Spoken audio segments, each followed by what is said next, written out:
What started out as a utility vehicle for farmers in the British countryside and for soldiers in the British Army has turned into this, the Land Rover Defender Octa. Octa means the most capable off-road Defender, particularly a 4x4 truck Land Rover has ever made.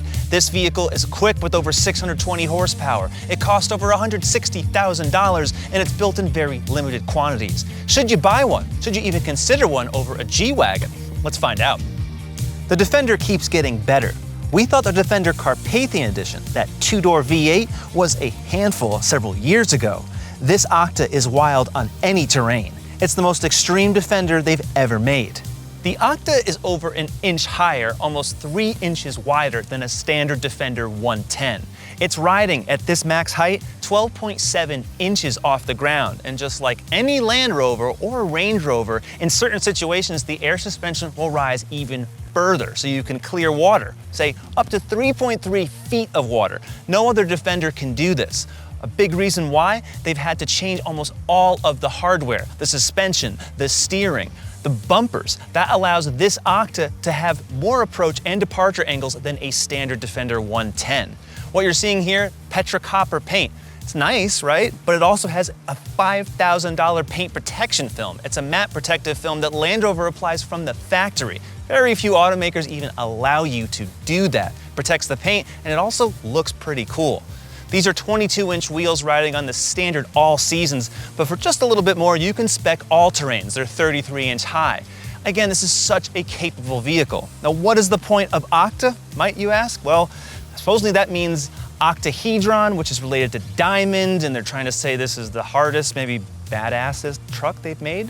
I don't really know. Who knows what it really is, but that's what all these symbols mean. You'll also know this is the Octa because there's bronze tow hooks, and this one has also a black roof and a black tailgate. Otherwise, it's gonna look just like a regular Defender, but with added clearance lights on the tailgate and these amber lights integrated into the grille.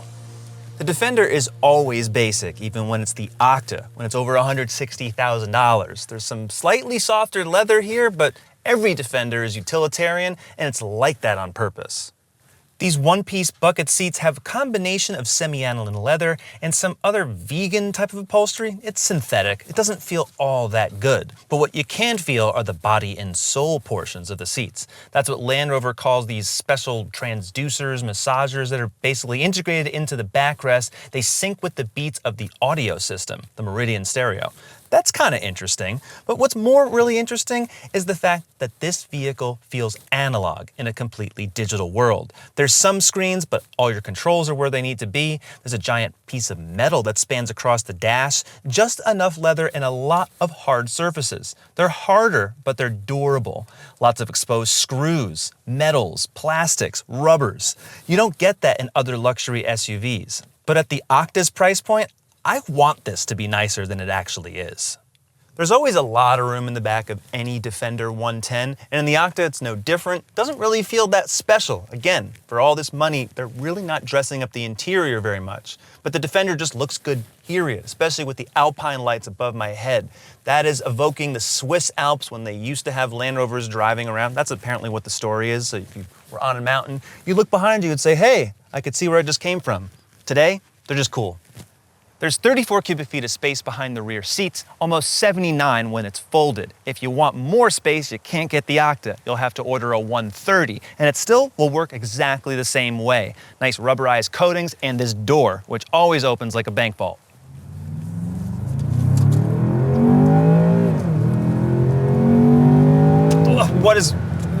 What can you say? It's just a very, very heavy SUV driving extremely fast. And because it's made by BMW, the engine, has a German transmission, a ZF, it doesn't feel British.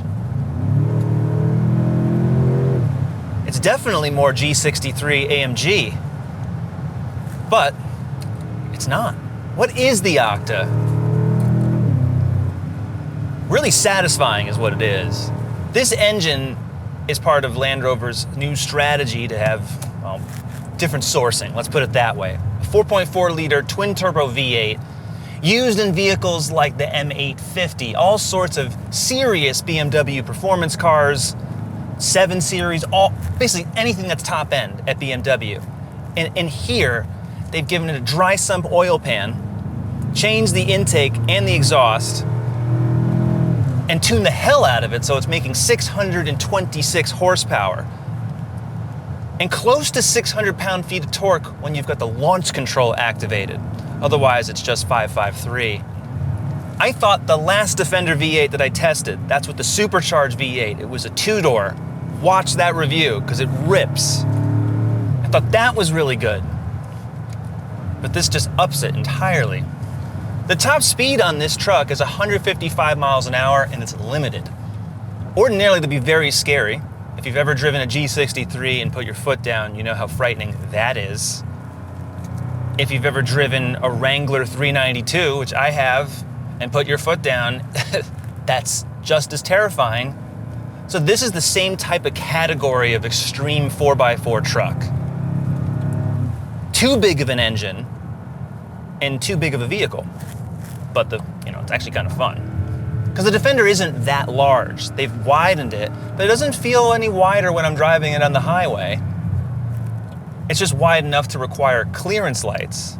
And I can say, though, that launching it really at any speed, it feels more planted. It doesn't squirm as much like the Defender V8 does, especially in the short wheelbase trim. I will say, though, for 160 grand, all this performance, straight line anyway, is to be expected. I miss the Range Rover Sport SVR. The SVR trims, which also included the Jaguar F-Pace, that generation from around, say, 2019 and above, even a little before that, the supercharged V8 and that tune, and also the way that truck was tuned, the suspension, everything being more a street focus, I think that just curdled my blood a bit more. This one is truly meant for fast off-roading.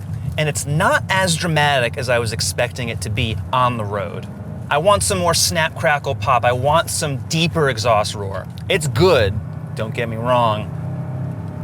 And it absolutely rips on here. It does, yes it does. But for my limited edition Land Rover, I want, and frankly, I deserve more, but I'll take this. Also amazing is that there's not much body roll, and that's the fact that they've completely re-engineered the suspension. Similar to what you'll find in McLaren's, there are cross hydraulic linkages going on between these dampers, so there's no anti-roll bars. That's a very unique thing to do. Not only does that give you more wheel articulation, which means more movement of each wheel, because there's no anti-roll bar locking that in place, the hydraulics here, these basically, it's still an adaptive system, right? You have the adaptive dampers plus air springs, but those dampers are the ones that are linked. All this hydraulic fluid is being essentially sloshed around mechanically in the vehicle. There's also accumulators for some of that excess. And I'm not describing it in full engineering speak because there's a whole lot of stuff going on. But what that does, more off-road performance, more on-road performance, if that's even possible. The steering is better than the Defender V8. I wouldn't call it great, but it certainly is quicker to react. Land Rover also tuned that, so I can definitely feel that. Clearly this is meant more for an off-road tune. I'm satisfied enough with the steering where I don't have to correct it too much. But just like driving an F-150 Raptor, the R model especially, or a Ram TRX, a Bronco Raptor, I've driven all those vehicles, and you have to really exercise more caution because just when you think you're pointing it in just the right direction, you're really not. These are still slow steering ratios, not a ton of field. These are meant to be more off-road focused, from the suspension geometry to just all the linkages, all of that stuff. We're riding on the 22-inch all seasons, so there's a little bit more bite here, but not by much on road, really. I don't think it performed much different on the road with the all-terrains. Good, but truly, you have to be mindful. I will say, though, that Land Rover, they've secured this big boat of a vehicle a lot better, so it doesn't rise and fall like a ship, quite like the Defender V8, 110 or the 90 series, and you can't get a Defender V8 anymore in the 110, so this is actually your only way to do it, and you're gonna have to spend $160 and above to get into it. If you press this diamond button on the steering wheel, it launches the dynamic mode, which is similar to most other Defenders. Or you press and hold it, and what that does is that it changes the ABS calibration for loose gravel so it won't activate as readily. And it also just changes the suspension to effectively be like a Raptor, right? Higher speed off-road driving, more forgiving with the suspension and the gear shifts. And say this is too expensive, you can jump back down to the Defender V8 in the two-door version, and it's using Jaguar Land Rover's tried and true, really one of my favorite engines, supercharged V8, makes 518 horsepower. Most Defenders putter along quite well with the turbo mild hybrid inline six, making just under 400 horsepower. I personally, that's my favorite. I don't think you need to spend twice as much in a Defender to have as much fun, truly, because the Defender is not meant to rock and roll like this. It's fun to be able to do this, but that's not really its core mission. That engine is really, I think, a good one in terms of efficiency and power.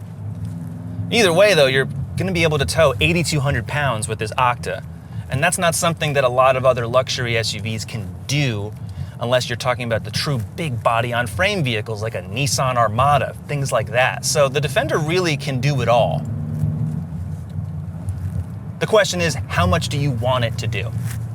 And this is just the top of the range. Unfortunately, my favorite off-road trail is closed right now, so I can only test this on the road. But I can say that going around turns, it is flat as a nearly 6,000 pound truck can possibly be. It's controllable, it is. It's playful. And these brakes were entirely re-engineered. So when you stop, 15.7 inches in the front, almost 15 inches in the back. Yeah, there's a lot of dive going on, but again, it's all about control, and this truck definitely has it. The Defender Octa has a 13.1-inch touchscreen. I like that it's neatly integrated into this dash and not just tacked on here like some aftermarket unit or all the trends that are going on right now. This is so much better, and there's physical controls. I can go down here and adjust cooled and heated seats with one dial, have all the driving modes, air suspension. A lot of the basic features that you'd want to use all the time are right here. But of course, if you want to really see all the technology in action, if your axles are locked, how much water you're getting into, this is where this Defender is truly exceptional and why there's really no substitute for anything like it. All your apps are here. There's also body and soul seats, which effectively use essentially like massaging modes that match the audio system. That's kind of interesting, I suppose, if for a long drive you want to feel the music on your back. That's not really what the Defender Octa is built to do. It's really just meant to be used off-road in proper ways, for example, with underbody cameras that will really show you exactly what is going on. They're not actually underbody, but when you drive forward, for example, you could actually see the camera underneath there. Land Rover was the first to do this, and I love that it's there. It's not an actual underbody camera like the Hummer, for example, but it's very good. When you're off-roading, you can effectively see everything. The digital instrument panel is very clear. You can see all of your information. If you want to select the drive modes, again, it'll show up on the main touchscreen, but also here. And if you're selecting Octa mode, these illuminated gear shift paddles will go red. They're a little clear on top of the paddle. It's kind of gimmicky, but it's fun, right? You know this is dynamic mode, but it's above dynamic mode here. You've got some extra information at all times. If you want to customize what's in the left, the right, and the center, you can do that. Head-up display as well, as you'd expect. If you want driver assistance features, this is pretty similar to other Jaguar Land Rover. I can't even say Jaguar because that doesn't exist right now and may never come back. But for Land Rovers, when you see this, there's a lot of interesting customization, and it does work better and faster than it has in previous models. The 2026 Land Rover Defender Octa starts at $158,000, as tested with Destination, $166,000. The competitors include the Mercedes-AMG G63, the Ford Bronco Raptor, the Ram 1500 TRX, and really any number of extreme luxury vehicles that you could afford at this price point. The Defender is Land Rover's best product, and it shows. Even among other luxury SUVs, this is a top choice. It offers the capability, all the great style, and there's actually a value when it's priced in the $70,000 to the $80,000 range. At $160,000 and above, I don't really see the point of having an Octa. It's cool, it's fun, but truly to me, if you really want a nice loud V8 in your Land Rover, get a Range Rover Sport SVR. Get something from that era, because that to me is way more exciting. I have a lot of fun with the Defender when it's just with the turbo inline-6. It does everything this Octa can do, maybe a little less, but really you're never going to exercise that type of power unless you already have a Ford Raptor or a Bronco or a G63, something like that. If that's important to you, get the Octa. Otherwise, there's way more value lower in the trim line.